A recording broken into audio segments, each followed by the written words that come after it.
Ladies and gentlemen, brothers and sisters, let's take a moment to reflect. Imagine, if you will, the deep rumble of thunder, a voice of the universe whispering, "What have you done?"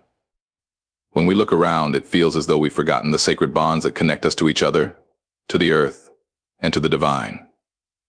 Today, I want to share with you 8 reasons why God might be angry with us, not out of vengeance, but out of heartbreak.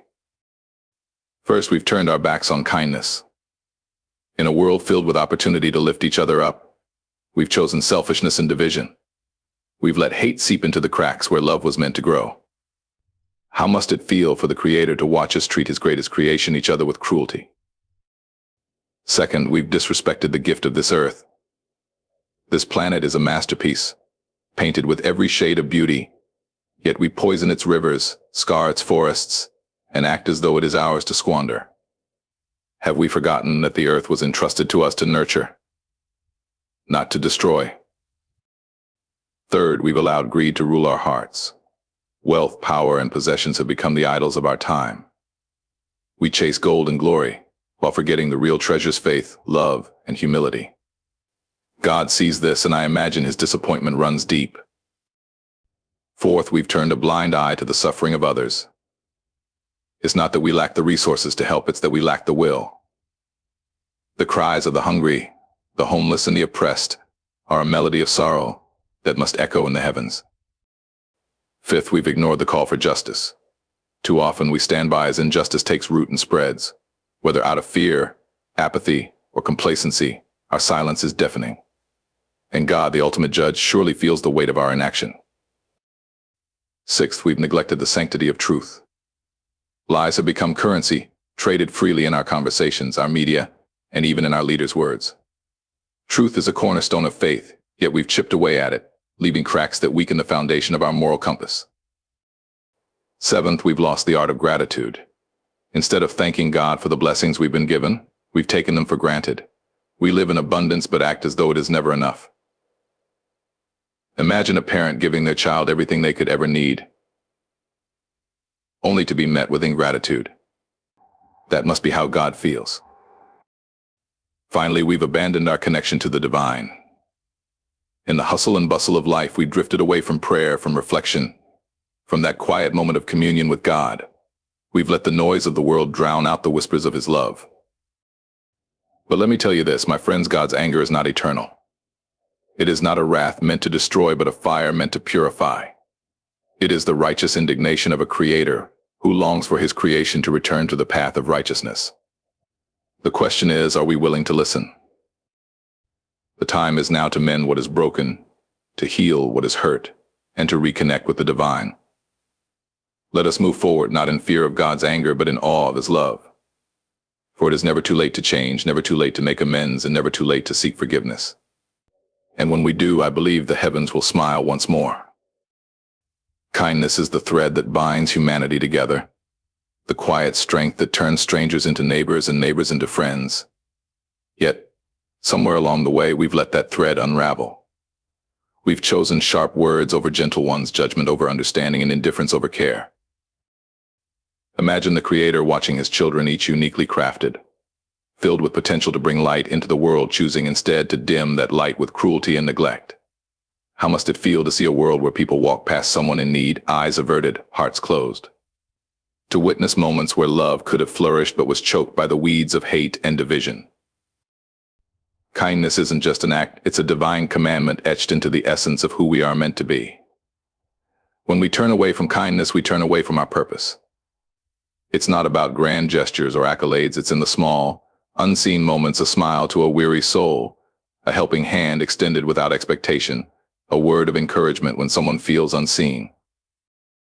And yet we fail so often. We've let the noise of the world drown out the simple truth that kindness is transformative. It heals wounds, builds bridges, and reflects the divine in ways no sermon or scripture alone can. In its absence, the world grows colder, harder, and less connected. The question is not whether we are capable of kindness, it is whether we choose to act on that capability. Every unkind act is a ripple that spreads outward, just as every act of compassion does. Which ripples will we leave in our wake? God gave us the power to choose, and in our choices we honor or dishonor that gift. The earth, our home, was given to us as a sacred trust, a living masterpiece shaped by the hands of the Creator. Mountains that kiss the heavens, oceans that cradle the mysteries of life, forests that breathe for the world. Every inch of this planet is a testament to divine beauty and generosity. And yet, what have we done with this gift? We scar its surface with greed, cut down its forests for profit, and pollute its waters as though they were limitless. The air we breathe, once pure and life-giving, grows heavy with toxins. The animals crafted with care and purpose face extinction because we value convenience over conservation. It is as if we have forgotten that the earth is not ours to own, it is ours to protect. Imagine a parent handing their child a priceless heirloom, something meant to be cherished and passed down. Now imagine that child neglecting it, allowing it to fall into ruin. That is what we have done with this planet. And the heartbreak of the Creator must be immense, watching His gift intended to sustain and inspire us become a casualty of our disregard. This earth is alive. It speaks to us in whispers of the wind, in the hum of the rivers, in the stillness of the mountains.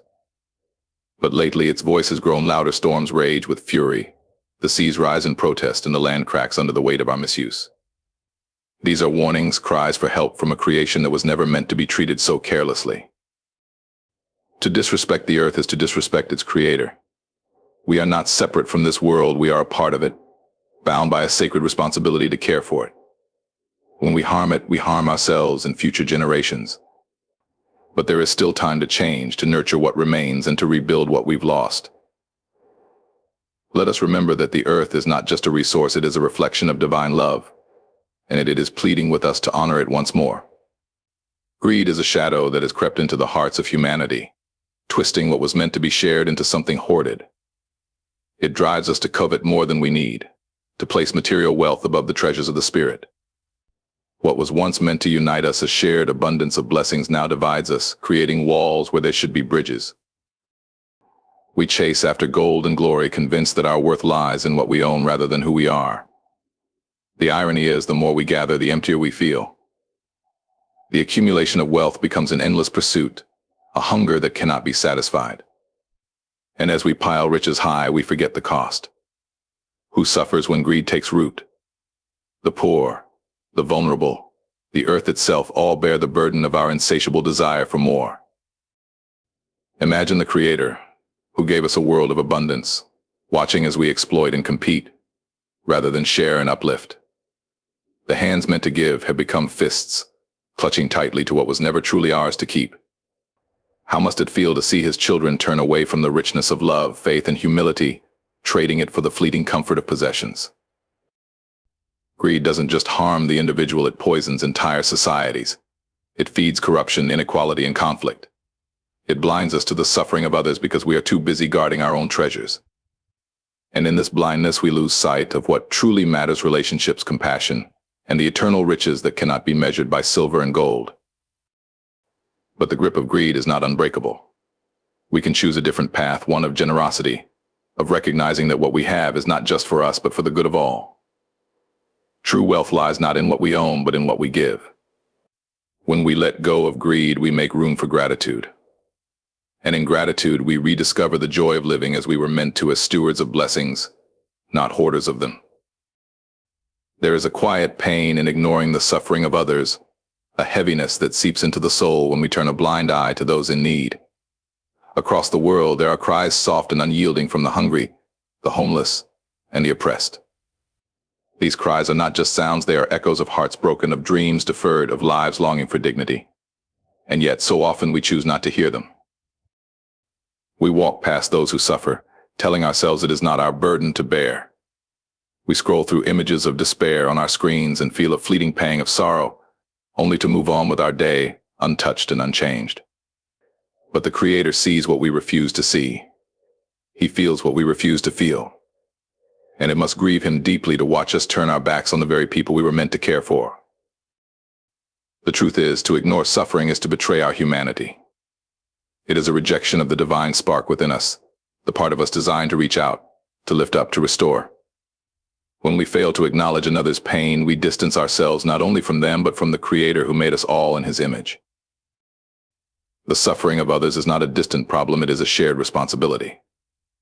We were given hands to heal, voices to comfort, and resources to share. Yet we let fear, selfishness, and indifference keep us from acting. We forget that when one among us suffers, we all are diminished. But it doesn't have to be this way. Every act of kindness, no matter how small, matters. A warm meal for someone hungry, a shelter for the homeless, a voice for the voiceless. These are not just acts of charity, they are acts of love, reflections of the Creator's heart. When we choose to see the suffering and respond, we become instruments of healing in a broken world. And in that, we honor the one who calls us to love as he loves. Justice is the foundation upon which a righteous world is built, a sacred balance that ensures fairness, dignity, and respect for all. Yet when we stand by and let injustice take root, we tip that balance and betray the purpose for which we were created. The Creator's heart aches when his children, entrusted with the charge of upholding justice, turn away from this responsibility. Too often we see wrongs committed but remain silent. We witness oppression, corruption, and inequality, yet convince ourselves that someone else will speak up, someone else will act. But every moment of silence in the face of injustice is an approval of its existence. Inaction becomes a choice that echoes louder than any spoken word. The cry for justice is not a distant sound, it is as close as the beating of our own hearts. It is the mother weeping for her child who was wronged. It is the man imprisoned for speaking truth. It is the worker exploited, the refugee displaced, the voice silenced. Justice demands that we see these faces, hear these stories, and act not for recognition, but because it is right. To neglect justice is to close our eyes to the Creator's vision for humanity. He designed us to walk in fairness, to protect the weak, and to hold accountable those who harm others. Yet, when we allow prejudice, greed, and power to dictate our actions, we tarnish that vision. We make a mockery of the very laws written on our hearts. Justice is not always easy. It asks for courage, for sacrifice, and for unwavering commitment to truth. It may mean standing alone, going against the grain, or facing discomfort. But every act of justice, no matter how small, brings us closer to the world the Creator intended. Let us not wait for justice to come from others. Let us be the ones who speak when others are silent, who act when others hesitate. For in those moments we become vessels of the divine will, restoring balance and honoring the eternal call to love, protect, and uplift one another. Truth is the foundation upon which trust is built, the unshakable core of integrity and faith. It is sacred, a gift from the Creator who himself is truth. But when we abandon it, when lies slip into our words and deeds, we unravel the fabric of what makes us whole. To disregard truth is to invite chaos, confusion, and a separation from the divine. Lies may seem small, harmless even, but they carry weight. They distort reality, shift blame, and breed mistrust. A single untruth can ripple outward, its consequences touching lives in ways we cannot foresee. And when falsehoods take hold in the halls of power, in the hearts of communities, or within our personal lives, they lead us down a path far from the Creator's light. Imagine a world where truth is silenced, a place where deception reigns and honesty is scorned. This is not just a distant fear, it is a creeping reality when we prioritize convenience, comfort, or gain over integrity. Every time we twist the truth, every time we allow dishonesty to thrive, we drift further from the Creator's design for us. Truth is not just about words, it's about living with authenticity. It's about actions that align with principles, choices made with conscience, and a willingness to stand for what is right, even when it is difficult. Truth is a reflection of divine order, and when we embrace it, we bring clarity and peace to a world clouded by confusion. But embracing truth requires courage. It asks us to confront uncomfortable realities, to admit our mistakes, and to seek forgiveness when we've gone astray. It demands humility, for truth is not always convenient. Yet, in that humility lies redemption, a chance to restore what was broken. When we honor truth, we honor the Creator. We become beacons of light in a world shadowed by falsehoods. And through our commitment to truth, we inspire others to live with honesty and integrity, creating a ripple effect that brings us closer to the divine purpose we were always meant to fulfill. Gratitude is the language of the soul, a quiet acknowledgement of the blessings we've been given. It is a way of saying, I see the gifts around me, and I do not take them for granted yet. How often do we forget to say those simple words, thank you? How often do we overlook the abundance in our lives, yearning instead for what we don't have? The Creator has poured blessings into our lives, life itself, the beauty of the earth, the warmth of relationships, the chance to breathe another day. Yet, we often act as though it's not enough. We chase more, convinced that contentment lies in the next possession, the next achievement, the next fleeting pleasure. But this endless pursuit blinds us to the riches already before us. Imagine a parent giving their child a gift, one chosen with love and care. And imagine the child tossing it aside, looking for something else, something better. That is how it must feel for the Creator, who has given us so much, only to see us forget or dismiss it. Gratitude is not just about saying thank you, it's a way of living. It's in the quiet moments when we pause to appreciate the sunrise, in the embrace of a loved one, in the joy of a simple meal. It's recognizing that even in hardship, there are lessons and strength to be gained. It's understanding that everything we have, even the breath in our lungs, is a gift. When we lose gratitude, we lose perspective. We begin to see scarcity where there is abundance, to focus on what we lack rather than what we have. This mindset breeds dissatisfaction, envy, and ingratitude, a cycle that pulls us further from the Creator's intention for us. But gratitude has the power to transform. It softens hearts, nurtures peace, and reconnects us to the divine. When we practice gratitude, we see the world differently. We become aware of the blessings woven into the fabric of our lives, and we respond with humility and joy. Let us remember to live with thankful hearts, for in gratitude we honor the one who gave us everything.